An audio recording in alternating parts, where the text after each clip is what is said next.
This is In the Loop. I'm Christian Bryant. I would tell you what day of the week it is, but we've suffered enough this year, haven't we? Here's what we got for y'all. Tonight we dig into the demands healthcare workers have faced during the pandemic and the burnout brought on because of it. Plus, the coronavirus has disproportionately impacted some Native American communities. We'll take a look at how people are bringing relief to some of America's most vulnerable citizens. But first, here's what you need to know right now. Starting today, parts of California are under a new set of lockdowns. In much of the state, bars, hair salons, and indoor restaurants are closed. Other stores that remain open are limited to specific capacities. These rules will be in place for at least 3 weeks, covering the holidays. The trend lines we're seeing now are really disastrous. They're just heading straight up in terms of the number of cases, the number of hospitalizations. So it really is time for us to pull back on the activity and see if we can turn this thing around. In New York, some elementary schools resumed in-person learning, even though cases there aren't as low as they would like. The move comes after research shows younger children are less likely to catch and spread the virus. Meanwhile, the Arizona legislature closed for the week out of an abundance of caution after Rudy Giuliani tested positive for the coronavirus. The president's personal attorney stopped by last week as a part of a tour aimed at contesting the 2020 election results.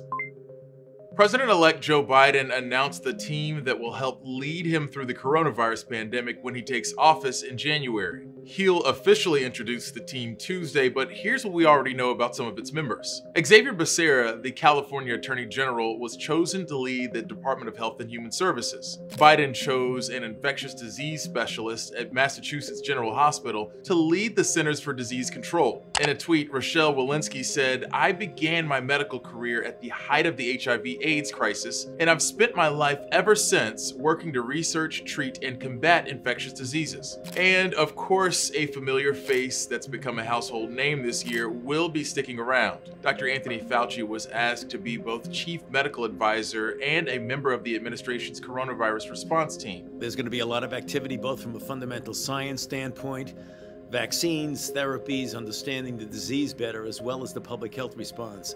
So I will be part of the team that the president-elect has put together to respond to this extraordinary challenge that we'll be facing. The results are in again, and President-elect Biden is still the winner of Georgia. It's been a long 34 days since the election on November 3rd. We have now counted legally cast ballots 3 times, and the results remain unchanged. Georgia recertified the results just 1 day before the safe harbor deadline, a federal deadline where states must resolve all election-related disputes. But the state isn't done with this election quite yet. Now, Georgia will focus on the 2 Senate runoff races on January 5th. The deadline to register to vote in that election is tonight at midnight. Democrats Jon Ossoff and Raphael Warnock hope to unseat Republicans David Perdue and Kelly Loeffler. If the Democratic candidates win, it would create an even number of Democrats and Republicans in the Senate, giving Vice President Kamala Harris the tie-breaking vote if senators vote along party lines with future legislation.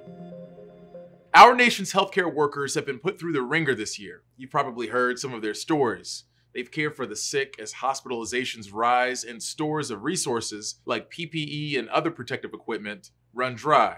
And every day, they risk being infected too. This confluence of issues has made a stressful work environment even more so. Newsy's Lindsay Thies spoke to dozens of healthcare workers across the country to see how they've been coping and how medical centers are providing mental health resources for them. Doctors. It's busy. We're in the process of expanding our ICU right now. Nurses. For a lot of these patients, we're the last people that they talk to. And we hold that when we go home at night. Respiratory therapists in the ICU. It's overwhelming, and we're doing the best we can to keep up. We spoke to healthcare workers across the country where hospitalization surges are massive, adding more strain on an already high-stress situation. Take Dr. John Coleman at Northwestern Medical Center in Chicago. In a single day, he balances over 20 patients on his COVID ICU floor. His hospital is seeing 2.5 times the patients they normally handle. It requires a high amount of mental burden. It requires a high amount of physical burden just to be able to see all those patients. And we're starting to see the strain on the health system as just fatigue sets in, even for healthcare providers. It's being spread so rapidly throughout the community, then we may not have the staffing support that we need. And that's problematic, whether or not we have actual beds. What does that do for your stress level? Oh, I think we're all stressed out right now. We're all living in a jumbled ball of emotions and exhaustion and stress and anxiety. People don't realize that impact, that link to quality and safety of healthcare. Bernadette Mellick helped design the wellness plans for a National Academy of Medicine collaborative on clinician well-being. She says the need to address burnout, high rates of depression, addiction, and suicide among medical professionals is heightened by the pandemic, worsened by surges like the one we're in right now. Before the pandemic, we had rates of burnout between 50 and 60%. We're going to see major shortages of nurses in particular into the future. So to combat this, some hospitals, like Ohio State's Wexner Medical Center, are running several mental health programs, focusing on mindfulness, therapy looking at emotional regulation and coping, and pairing nurses with nurse practitioner students to function as their wellness coach through COVID. Research shows it's helping. Mental health experts say everyone benefits by tackling how traumatic it can be for frontline healthcare workers who see very sick COVID patients day in, day out. And it's hard to forget sometimes what you see, what you've heard, how you see families being impacted by this. That's heavy. And we are seeing a lot of healthcare providers dealing with PTSD symptoms of their own. Meanwhile, healthcare providers continue to work overtime and extra shifts, bracing for the months ahead. I've never seen it like this, and I hope that this surge ends soon and that we don't ever have to deal with this again. Lindsay Thies, Newsy, Denver. A wise woman once said, I'm so excited because I love this. Us too, which is why we're going to spend some time on Twitter as soon as you're back.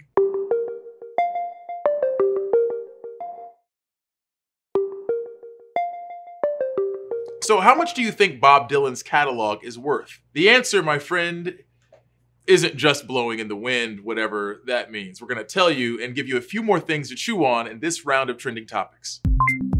Universal Music purchased Dylan's entire songwriting catalog with more than 600 songs for an estimated amount of over $300 million, which might be the biggest acquisition ever of the music publishing rights of a single act.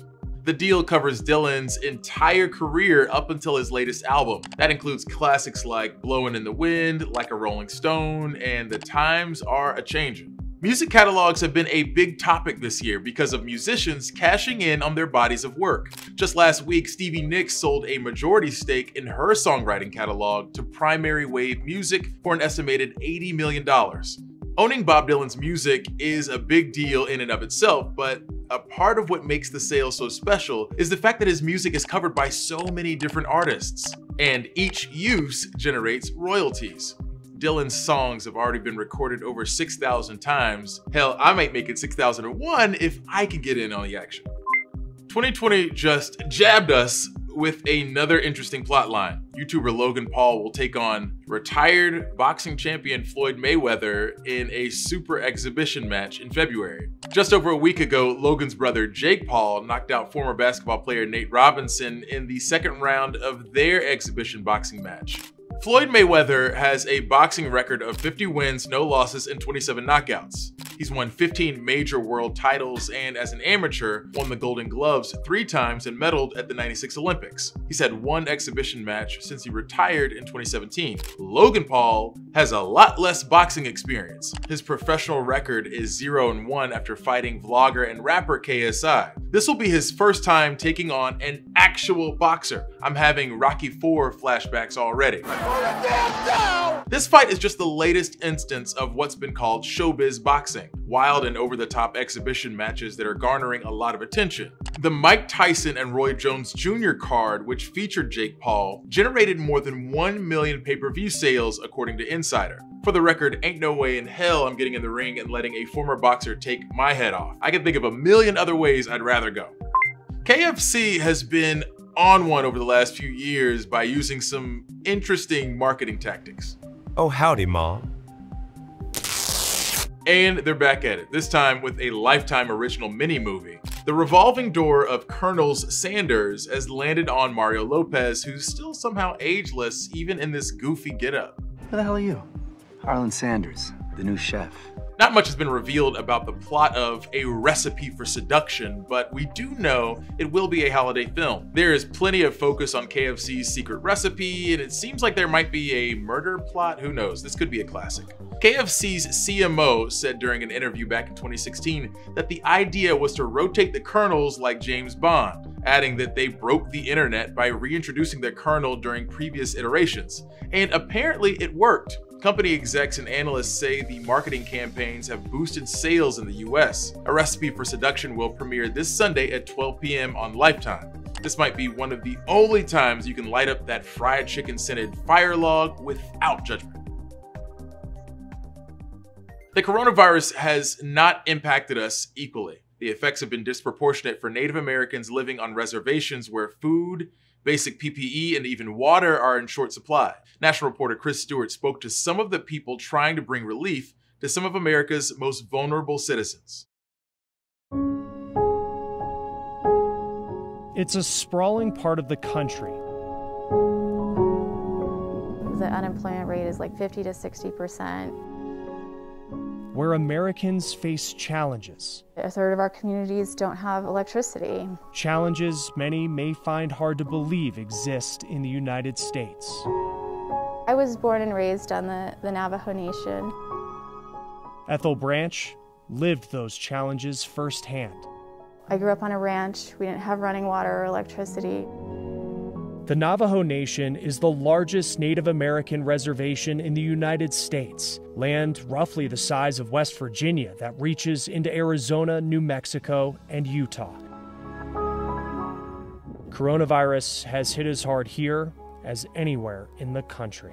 The magnitude of need in our communities is significant. A need that Ethel's been trying to meet since March with what started with this GoFundMe page. Early on, we were thinking really small, you know, like, let's help 5 families for 2 weeks. But the Navajo and Hopi families' COVID-19 relief fund grew to so much more. I would say we've raised about $7.5 million at this point.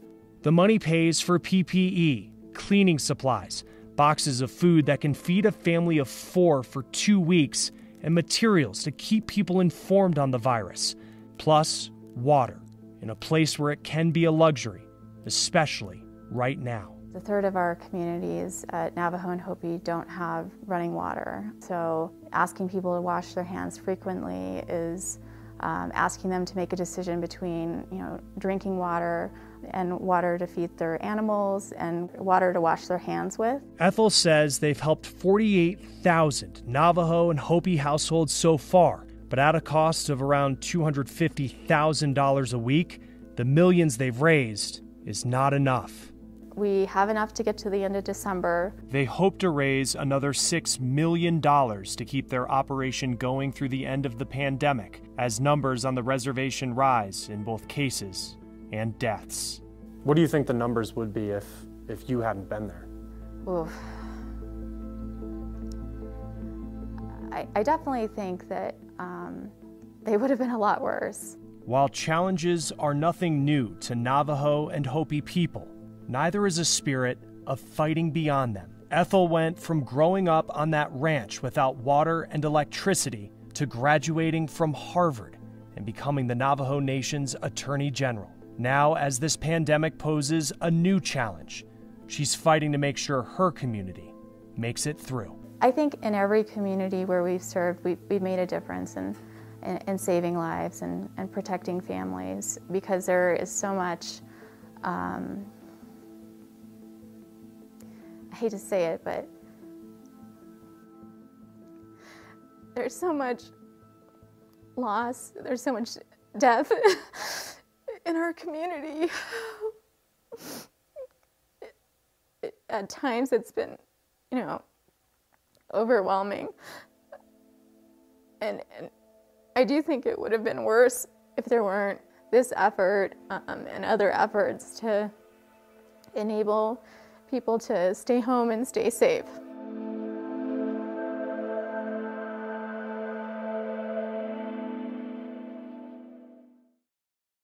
Going into the new year, you're supposed to leave some things behind. It's not so easy for Georgia voters who will take some of their 2020 baggage into 2021 as they gear up for Senate runoffs. When you're back, we'll tell you how one group of voters could affect the results.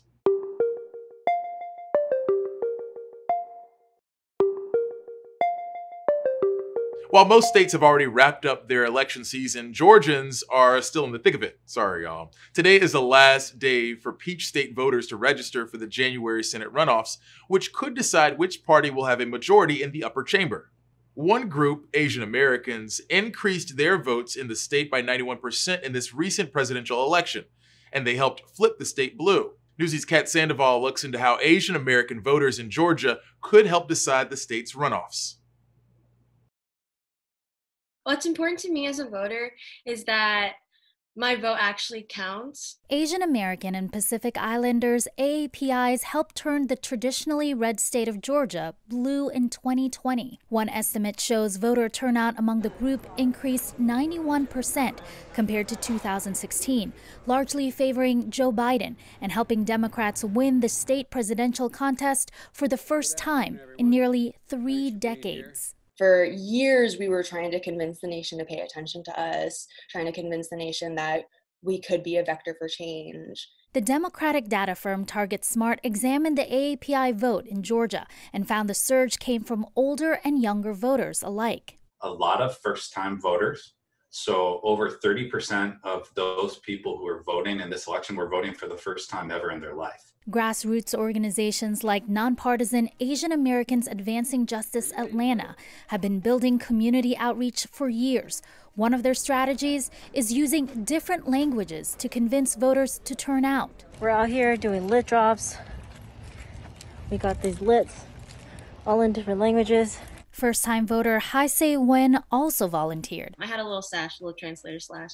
And so I would help translate any of the stuff that they needed. A lot of them just didn't know where to go because the signs there are all in English. Now the Peach State's fastest growing voter demographic will play a key role in determining who controls the Senate. AAPIs make up just 4.7% of Georgia's voting population, but in a tight Senate race, those 238,000 eligible voters might make a difference. Democrats are targeting this voting bloc. Former Democratic presidential candidate Andrew Yang flew in to drum up support. Hello, Georgia, how are you? And both Democratic candidates, Raphael Warnock and Jon Ossoff, have focused on this voting bloc as well. While a strong majority of white voters in Georgia supported President Trump, Target Smart credits Biden's slim 12,000 vote victory to an increase of voters of color. To Esther Lim, that change is a collective effort. If it weren't for Black, AAPI, and Latina people coming together really and doing all three of these groups really putting in the work that was necessary to create change, we would not have change the way that we're seeing it right now. For Newsy, I'm Kat Sandoval. If you haven't done so already, feel free to reach out to us on Twitter using the hashtag NewsyInTheLoop. Don't be shy. Hit me up and tell me what you really think about this show. That's exactly what my haters do.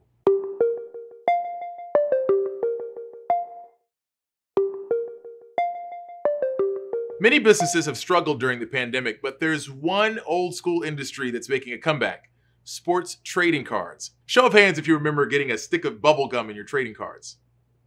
I doubt that's something that'll make a comeback in the post-COVID world. But the trading cards are generating lots of interest and a lot of money. National reporter Kai Beach explains.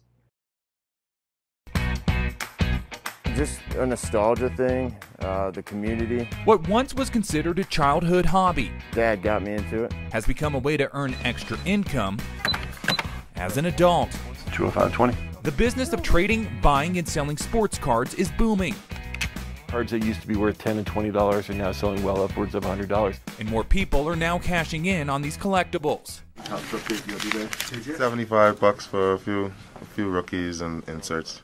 It makes a lot of difference to put a few extra dollars in your pocket. And try not to drop them. At Mike's Stadium Sports Cards, the XR actually does have a lot more one-of-ones possible within it. Owner Mike Fruitman says sports cards are more popular than ever. And then you're also getting 2 autographs in every pack. He compares buying the card of an athlete to buying stock in a company. We had a card that got pulled last night. It featured autographs from R.J. Barrett and Zion Williamson, and we anticipate that's going to be a $2,000 card that we pulled out of one of our boxes for one of our collectors.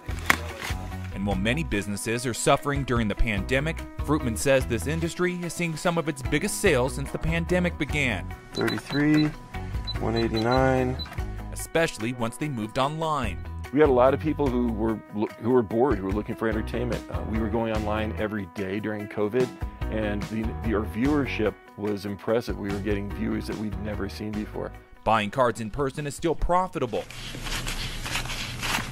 Oh, I spent a couple $100 getting some baseball cards and football cards for my kids. But with more attention, Fruitman says fewer cards are becoming available. And the amount of people who are opening up card stores or becoming breakers, it's all just taffy, and that taffy's just getting slowly pulled apart. Everyone's getting less and less, it seems. Card collectors believe the future of this industry depends on part of the popularity. We also got Tom Brady on the books. I talked to Brady yesterday. Right now you've got videos of Mark Wahlberg opening up boxes with his kids.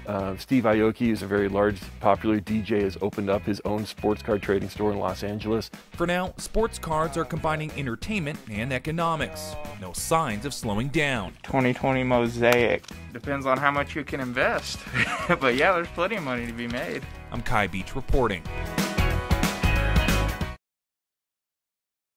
That's it for us, gang. As always, thanks for watching. We'll be back tomorrow with more In the Loop, same time, same place. More top stories from Newsy are headed your way right now.